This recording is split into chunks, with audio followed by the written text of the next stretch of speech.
மின்சார கட்டண யோசனை பொதுமக்களின் கருத்துக்களை கோரும் ஆணைக்குழு. 2026ஆம் ஆண்டின் 2ஆம் காலாண்டுக்கான மின்சார கட்டண திருத்தம் தொடர்பாக இலங்கை மின்சார சபையினால் சமர்ப்பிக்கப்பட்டுள்ள யோசனை திட்டங்கள் குறித்து பொதுமக்களின் கருத்துக்கள் கேட்டறியும் நடவடிக்கை பிப்ரவரி மாதம் 25ஆம் தேதி ஆரம்பிக்கப்படும் என இலங்கை பொது பயன்பாடுகள் ஆணைக்குழு தெரிவித்துள்ளது. பிப்ரவரி மாதம் 25ஆம் தேதி முதல் மார்ச் மாதம் 18ஆம் தேதி வரை வாய்மொழி மூலமாகவும் எழுத்து மொழி மூலமாகவும் பொதுமக்களின் கருத்துக்களை பெற்றுக்கொள்ளும் நடவடிக்கை முன்னெடுக்கப்படும் என அந்த ஆணைக்குழு குறிப்பிட்டுள்ளது. நாட்டின் 9 மாகாணங்களையும் உள்ளடக்கும் வகையில் இந்த நடவடிக்கைகள் முன்னெடுக்கப்பட்டுள்ளதுடன் அதன் பின்னர் ஏனைய விடயங்களையும் கருத்திற்கொண்டு மின்சார கட்டண திருத்தம் குறித்த தீர்மானத்தை ஆணைக்குழு மேற்கொள்ள உள்ளது.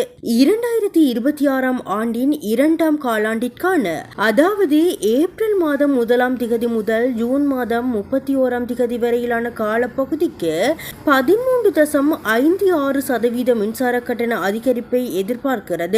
கடந்த 13ஆம் தேதி இலங்கை மின்சார சபையின் பொது பயன்பாடுகள் ஆணைக்குழுவிடம் இந்த யோசனை சமர்ப்பிக்கப்பட்டிருந்தது.